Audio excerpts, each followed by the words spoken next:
आज का विचार दास महाराज जी की दी हुई बुद्धि, महाराज जी की दी हुई प्रेरणा, महाराज जी के दिए हुए विचार और महाराज जी को ही अंग संग जानकर आप नारायण रूप संगत के चरणों में देने का प्रयास करेगा। आज के विचार का विषय है संसार सत्य या असत्य। आज के विचार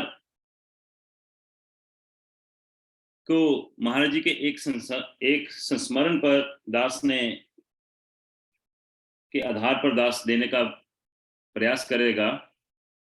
ये आदरणीय प्रेमी श्री सालिग्राम जी एडवोकेट जो कहूटा पाकिस्तान में थे, उनको जब महाराज जी के बारे में पता चला तो वह महाराज जी से मिलने के लिए गए और उन्होंने उनसे भेंट करके महाराज जी से ये प्रश्न किया कि महाराज जी संसार सत्य है या असत्य है।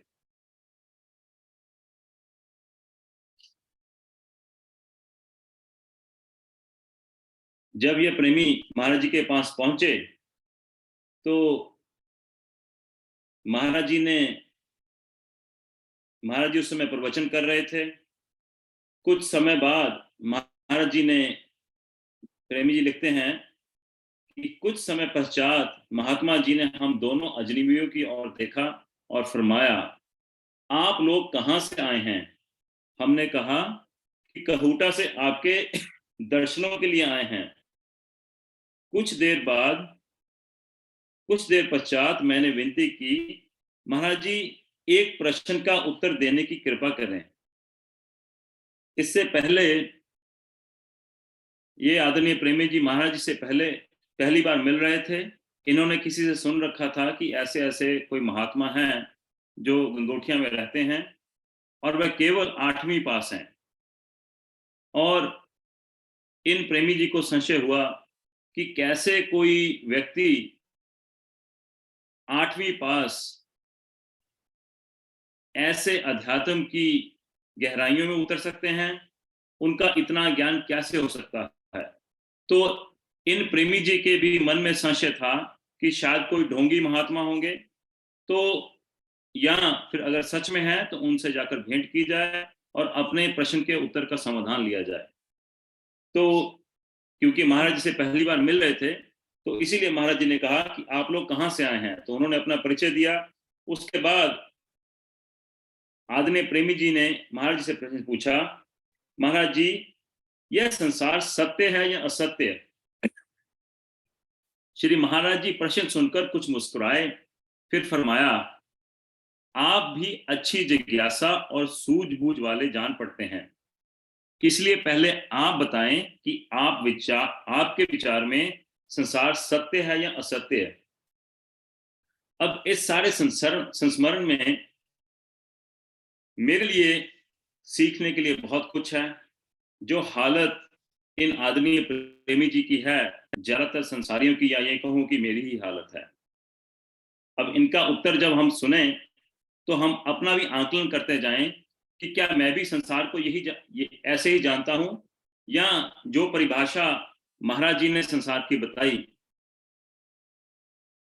कि मेरी मानने में, मेरी विचारधारा में, मैं किस विचारधारा पर खड़ा हूं। तो जब महाराज जी ने इन प्रेमी जी से पूछा कि इसलिए पहले आप बताएं कि आपके विचार में संसार सत्य है या असत्य है, आदरणीय प्रेमी जी कहते हैं, मैंने ये प्रश्न परीक्षा के लिए किया था। मैं यह जानना चाहता था कि महात्मा जी की विद्या और अनुभवता कितनी है। मैंने उत्तर दिया, मेरे विचार में यह दुनिया सत्य है, क्योंकि मेरे सामने आप हैं और आपकी संगत बैठी हुई है। इधर हम दोनों बैठे हुए हैं, वह सामने गाय भैंस जा रही है, वह किसान हल और बैल जोत रहा है, यह वृक्षों पर पक्षी बैठे नजर आ रहे हैं आदि। तो अगर मैं भी अपना संसार के बारे में आकलन करूं तो मैं भी यही कहूंगा कि मेरे सामने जो बैठा है वो सत्य है। ये मकान है, ये मेरे सामने कंप्यूटर पड़ा है, किताब है, महाराज जी की फोटो है, यही मुझे नजर आ रहा है और ऐसे ही उन प्रेमी जी को नजर आ रहा है और ज्यादातर हर संसारियों को जो चीज नजर आ रही है वही सत्य है। अब इसका उत्तर महाराज जी के मुखारबिन से जो निकला वह श्रवण करते हैं। मेरी बात सुनकर महाराज जी ने फरमाया, आपके ख्याल में संसार सत्य है तो यह सत्य ही है, इसमें कोई आश्चर्य नहीं। अब यहाँ इस संस्मरण में आगे बढ़ने से पहले यहाँ पर देखिए ब्रह्मलीन सतपुरुष की निर्माणता देखिए, किस हस्ती के वह मालिक हैं, तीनों लोकों के मालिक, किस हस्ती के वह मालिक हैं। और देखिए कोई तर्क वितर्क नहीं आगे से। आदरणीय प्रेमी जी से कहते हैं, आपके ख्याल में संसार सत्य है तो यह सत्य ही है, इसमें कोई आश्चर्य नहीं। अब अगर इसका आंकलन मैं खुद से करूं, मेरे सामने अगर कोई गलत बात बोल दे तो मैं सारा का सारा अपना ज्ञान दूसरे पर डाउनलोड करना चाहता हूं, दूसरे पर उड़ेलना चाहता हूं। लेकिन यहां पर सतपुरुष से सीखने की बात यह है कि कोई कभी किसी से कोई तर्क वितर्क नहीं, कोई किसी से किसी भी तरह का कोई वाद विवाद नहीं। और मेरी क्या हालत है, मैं अपना आकलन खुद करके देख लूं। मुझे अपने ज्ञान पर कितना भरोसा है, अपनी इंटेलिजेंस पर, अपनी चतुराई पर, अपनी शिक्षा पर कि मैंने इतना एमबीए कर चुका हूं, मैं एमए हूं, मैं डॉक्टर हूं, मैं फलां फलां हूं। और यहां पर तीनों लोगों के मालिक स्वयं परमपिता परमात्मा उनको कह रहे हैं कि अगर आपकी नजर में संसार सत्य है तो यह सत्य ही है। इसके बाद प्रेमी जी ने कहा, मैंने कहा महाराज जी आप बताने का कष्ट करें कि यह सत्य है या असत्य है। अब देखिए महाराज जी भी कैसे उन प्रेमियों की परीक्षा ले रहे हैं और अपनी निर्माणता का भी पूरा का पूरा नमूना पेश कर रहे हैं। प्रेमी जी ने पूछा, महाराज जी आप बताने का कष्ट करें कि सत्य है या असत्य। हम गृहस्थी लोग अज्ञानी होते हैं, महात्मा लोग अनुभवी और सिद्ध होते हैं, उनका कथन ही सत्य माना जाता है। असलियत को जानने के लिए ही तो आपके चरणों में पधारे हैं। इस पर महाराज जी ने फरमाया, हमारे विचार में संसार असत्य है। मैंने कहा, कृपया इसको साबित करके दिखाएं ताकि निश्चय में दृढ़ता आए। अभी कुछ दिन पहले आदरणीय प्रेमी श्री मनोज मिश्रा जी का विचार आया, बहुत अच्छा विचार था कि जो गीता से श्री कृष्ण जी का वे विचार पढ़ रहे थे कि ईश्वर का जो नाम है, ईश्वर की जो शिक्षा है वो किसके आगे रखनी चाहिए। अब इसका भी उदाहरण यहां पर महाराज जी ने भरपूर दिया कि जो आध्यात्मिक रास्ते पर चल रहा है और जिज्ञासु है, महाराज जी ने उन्हीं प्रेमियों को उन्हीं के प्रश्नों का समाधान दिया। मेरी तरह नहीं कि हरेक के सामने अपना ज्ञान उड़ेलना शुरू कर दिया। जैसे दास ने शुरू में कहा कि इस संस्मरण में मेरे लिए एक एक शब्द, एक एक पल मेरे लिए सीखने के लिए बहुत कुछ इस संस्मरण में है। इस पर महाराज जी ने फरमाया, अब देखिए उनकी निर्माणता, प्रेमी जी की निर्माणता देखी, उनकी श्रद्धा देखी। फिर महाराज जी फरमाते हैं कि यह संसार असत्य है। मैंने कहा, कृपया इसको साबित करके दिखाएं ताकि निश्चय में दृढ़ता आए। फिर महाराज जी ने फरमाया, सिर्फ 5 मिनट के लिए अपनी आंखें और मुंह बंद कर लें, कान उंगलियों से बंद कर लें, पूरी कोशिश से मन को स्थिर रखें, किसी प्रकार का कोई संकल्प विकल्प ना उठाए, समभाव व समानता की मूर्ति बन जाएं। मैंने ऐसा ही किया। महाराज जी ने आदरणीय प्रेमी जी को शांत रहने के लिए कहा, आंखें और मुंह बंद करने के लिए कहा, दोनों उंगलियों से अपने कान बंद करने के लिए कहा, विचारों पर नियंत्रण करने के लिए कहा, समता और समानता की स्थिति में रहने के लिए कहने के लिए कहा। इसके बाद जब 5 मिनट हो गए, 5 मिनट पश्चात महाराज जी ने आंखें और कान वगैरह खोल देने के लिए कहा। फिर पूछा, अब आप ये बताएं कि थोड़ा समय के लिए आपको संसार जान पड़ा या नहीं। मैंने उत्तर दिया, महाराज जी, थोड़े समय में संसार का नाम तक नहीं आया। महाराज जी ने फरमाया, जो चीज सत्य होती है उसका अस्तित्व कभी खत्म नहीं होता। महाराज जी ने फरमाया, जो चीज सत्य होती है उसका अस्तित्व कभी खत्म नहीं होता। अब देखिए, मेरी हालत भी इन आदरणीय प्रेमियों जैसी ही है कि मैं संसार को संसार को सत्य मानता हूं, लेकिन सत्संग में आने के कारण बार बार जोर दिया जाता है कि मैं अपने आप को, उपनिषदों में भी आया है कि अहम ब्रह्म से, महाराज ने भी कहा है कि मुझे खुद को जीव समझना है और दूसरे में भी जीव समझना है। लेकिन क्या ये मेरी मान्यता है?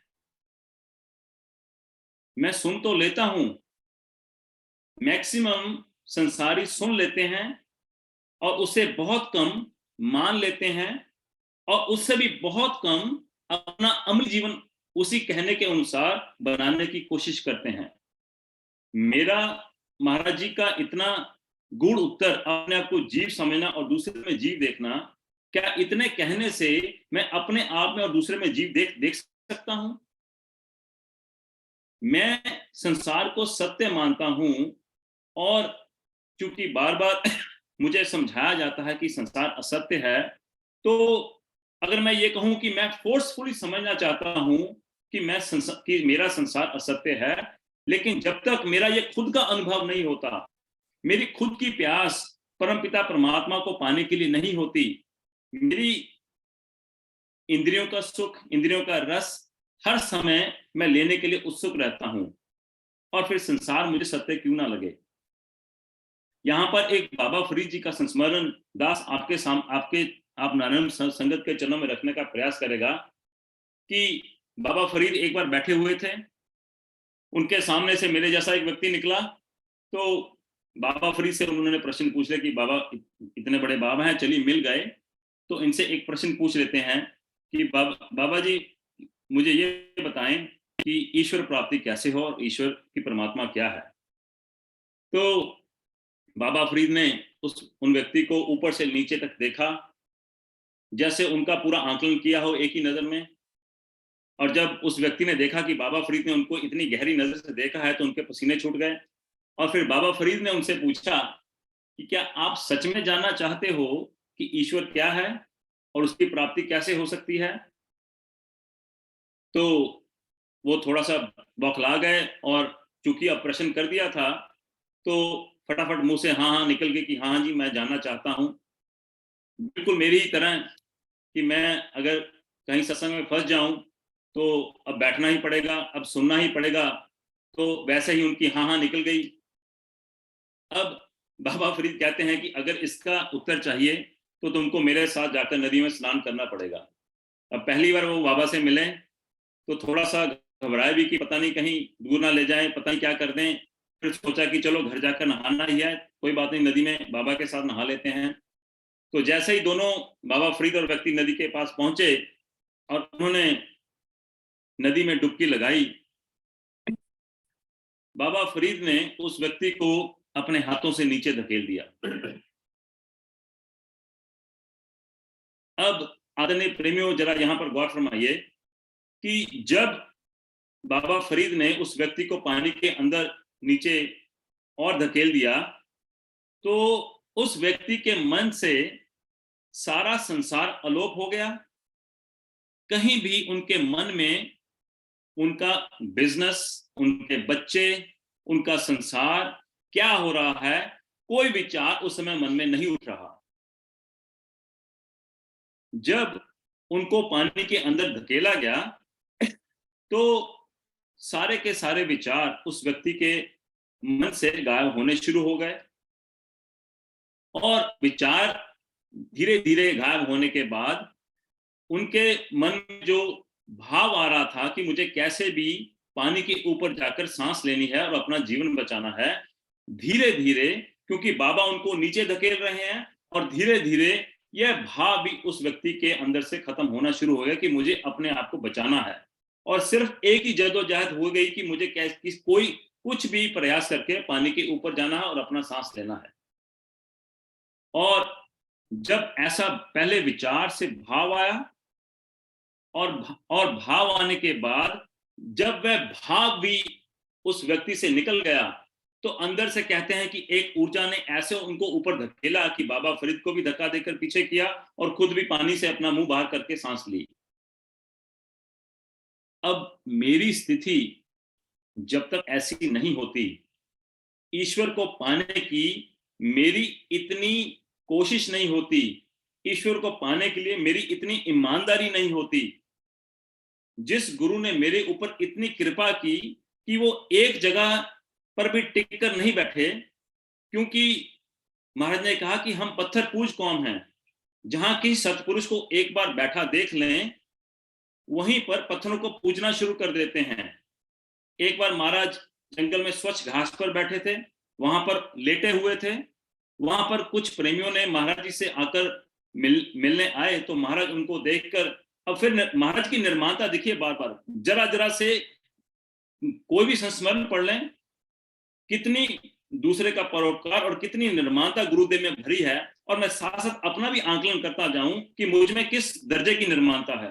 किसी को दूर लेटे हुए थे स्वच्छ घास पर, महाराज ने उनको आते हुए देखा, उनको आते हुए देखकर उठकर बैठकर उनसे बातचीत शुरू की। अगले दिन फिर वही प्रेमी महाराज जी को ढूंढने के लिए उसी जगह पर गए, और महाराज जी को बहुत ढूंढा, वे उस जगह पर नहीं मिले। महाराज जी वह जगह बदलकर किसी दूर जगह पर, जहां पर बहुत कंकर पत्थर बिखरे पड़े थे, महाराज उस पर आसन लगा अपना ध्यान में, समाधि में अपना बैठे हुए थे। और प्रेमी जी बताते हैं कि उनको काफी कंकर पत्थर साफ कर कर जब वो बैठे, तब भी वह तकलीफ में थे। अब देखिए महाराज जी की दूरदृष्टा देखें कि चूंकि मैं उस पत्थर को, उस जगह को पूजना ना शुरू कर दूं, खुद को अपने ऊपर जितना भी कष्ट आ जाए, मुझे कहां गुरु ने कसर छोड़ी है, कि कहां कहां मुझे शिक्षा देने के लिए क्या कसर छोड़ी है कि वो जगह बदलकर कंकरों पर बैठना मंजूर है।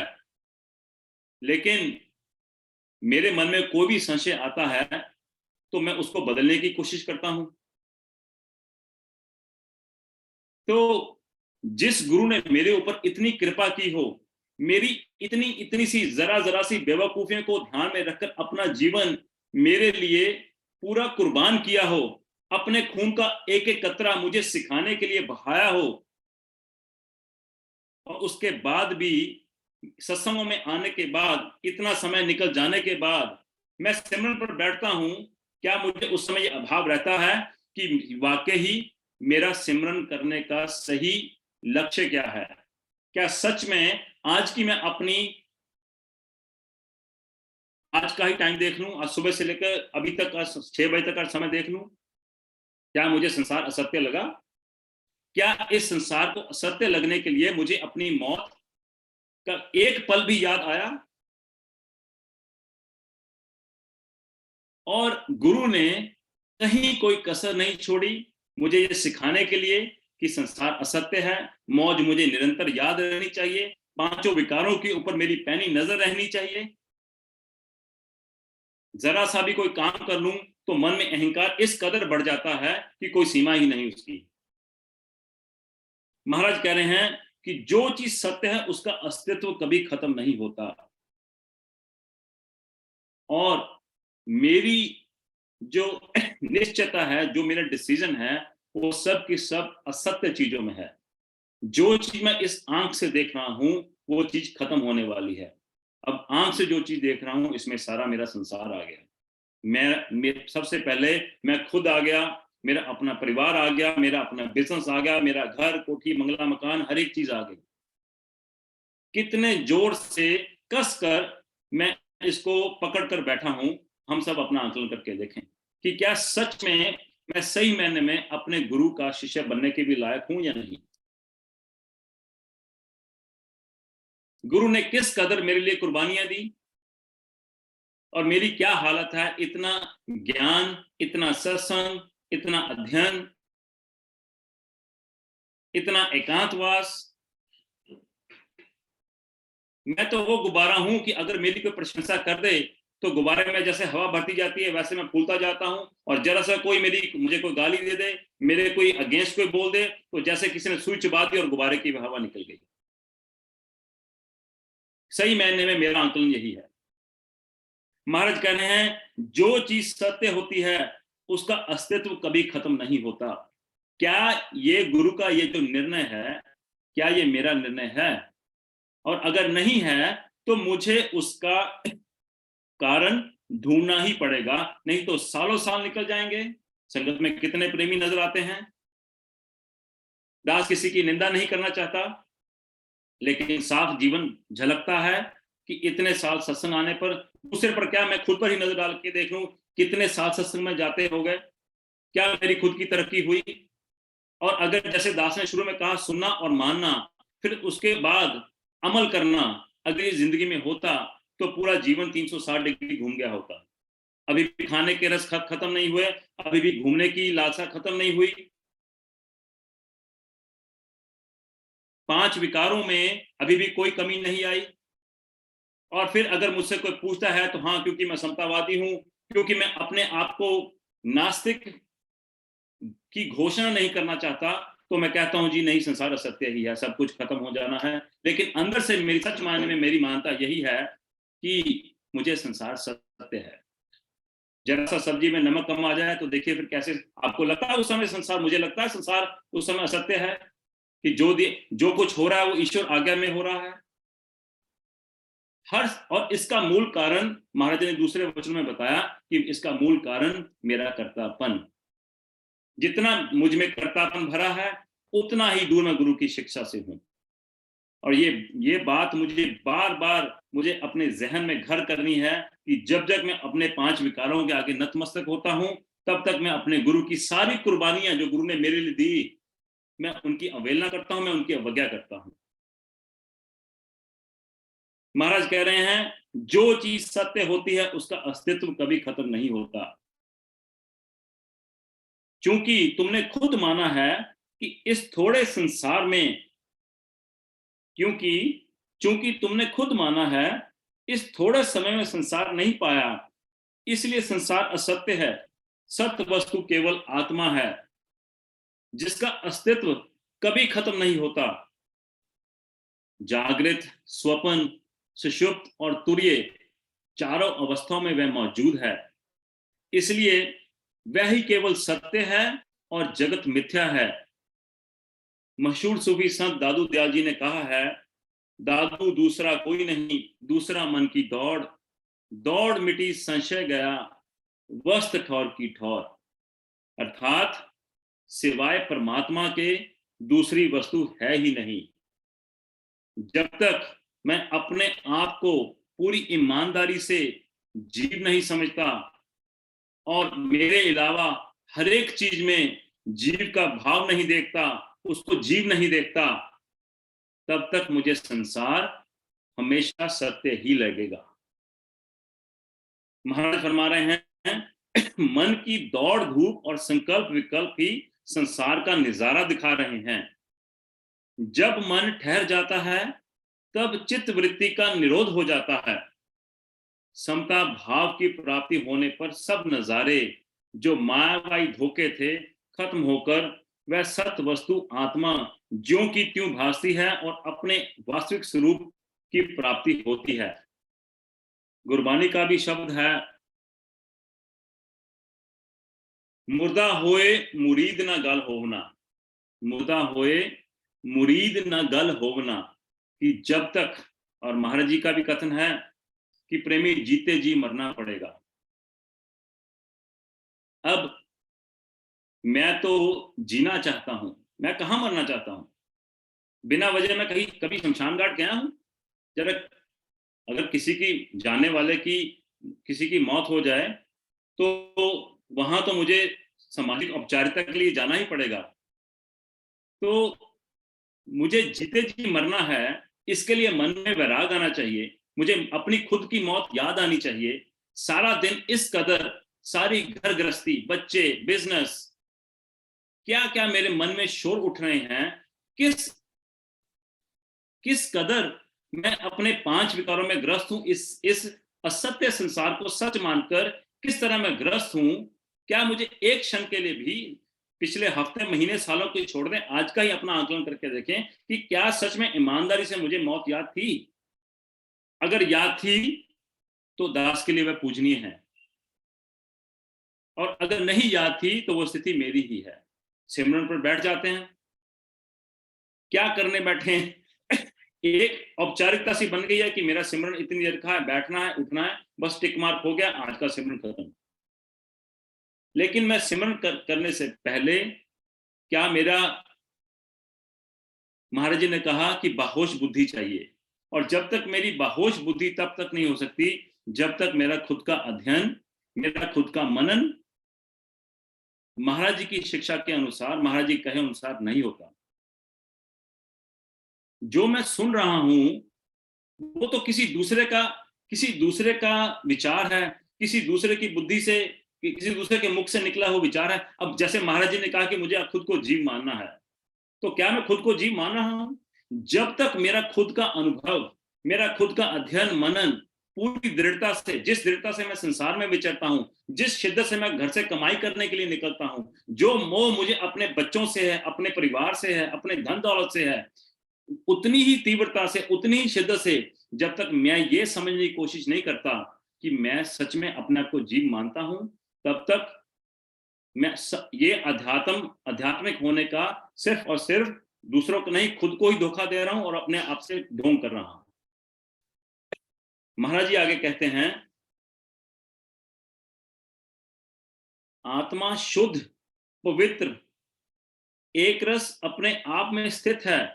यह संसार भ्रम रूप जान पड़ता है। सूर्य, देखिए कितनी अच्छी यहां पर महाराज ने एग्जांपल दी है। सूर्य गंगा जल में चमकने के कारण ज्यादा पवित्र नहीं हो जाता, और शराब में चमकने से अपवित्र नहीं हो जाता। यही हाल आत्मा का जानो। सूर्य की इतनी उम्र हो चुकी है, परंतु उसने अंधेरा कभी नहीं देखा।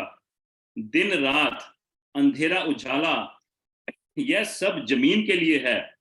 सूर्य में ना कभी रात हुई और ना कभी दिन चढ़ा। ये बात जैसे महाराज ने कहा, जो चीज हमेशा सत्य है वह हमेशा दायम कायम है, उसमें कोई तब्दीली नहीं। और यहाँ पर महाराज जी भी उसी संदर्भ में कह रहे हैं कि सूर्य में ना कभी रात हुई, ना कभी दिन चढ़ा, इसी तरह आत्मदेव के लिए अज्ञान कहां।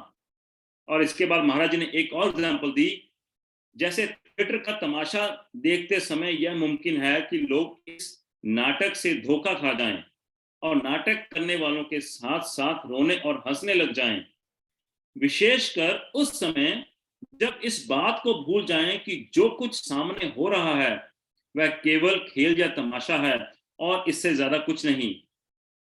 इसी तरह संसार की हकीकत को नाटक देखते समय धोखा खाया जाना संभव है। अब देखिए क्या अव्वल दर्जे की एक से बढ़कर एक एग्जाम्पल गुरुदेव ने यहां पर दी। क्या कसर छोड़ी है मेरी इस नालायक बुद्धि को रास्ते पर लाने के लिए। महाराज कह रहे हैं, इसी तरह संसार की हकीकत का नाटक देखते समय धोखा खाया जाना संभव है। इसीलिए इस सत्य को, जिसके सहारे तुम खड़े हो, दिल में पक्के तौर से बिठाए रखो और अपनी आत्मा को सदैव अपने ध्यान में रखो। चाहे उत्तर कितना भी वजनदारी हो, चाहे उत्तर कितना भी गंभीर हो, चाहे उत्तर कितना भी इंपॉर्टेंट हो, जब तक उस उत्तर को, उस जो चीज भी मैंने सुनी है उसके ऊपर मेरा खुद का अध्ययन मनन, उसका मेरे खुद का अनुभव नहीं हो जाता। जैसे पिछले मैं 47 सालों से सुनते हुए सत्संग भूल चुका हूं, आज का भी सत्संग वैसे ही भूल जाऊंगा जब तक मेरा इस गुरु के वचनों के ऊपर खुद का अध्ययन मनन नहीं होता। महाराज यहां पर फरमा रहे हैं, इस तरह अपने आप को धोखे में ना पड़ने दो। माफ कीजिएगा, इसलिए इस सत्य को, जिसके सहारे तुम खड़े हो, दिल में पक्के तौर से बिठाए रखो और अपनी आत्मा को सदैव अपने ध्यान में रखो। इस तरह अपने आप को धोखे में ना पड़ने दो। मानुष जन्म दुर्लभ है। अभ्यास द्वारा अपने सत स्वरूप आत्मा में स्थिति होने पर यह राज खुल जाएगा कि जगत मिथ्या है और कल्पित है तथा आत्मा सत वस्तु है। जगत को देखने आए हो, करतार को देखकर जाओ। कथनी और करनी से आगे जाकर जब रहनी में प्रवेश करोगे तब अंतर स्वरूप आत्मा को पहचान जाओगे। फिर वही बात महाराज जी की कि सुनने और मानने से कोई काम चलने वाला नहीं। जब तक मेरा खुद का अमली जीवन नहीं होता तब तक मैं, अगर ये कहना सही होगा कि मैं ढोंगी कर रहा हूं तो ये कहना गलत नहीं। महाराज जी ने फरमाया कि कथनी और करनी से आगे जाकर जब तक रहनी में प्रवेश करोगे तब अंतर स्वरूप आत्मा को पहचान पाओगे। इस विचार में दास से अगर किसी को ठेस पहुंची हो, दास ने कोई चीज गलत कही हो, तो दास नारायण संगत से चरणों में क्षमा प्रार्थी है। और जो कुछ भी दास के इस लाउडस्पीकर से निकला है वो दास ने कहीं से सुन रखा है, कहीं से पढ़ा है, कहीं से सीखा है। ओम ब्रह्म सत्यम सर्वथा।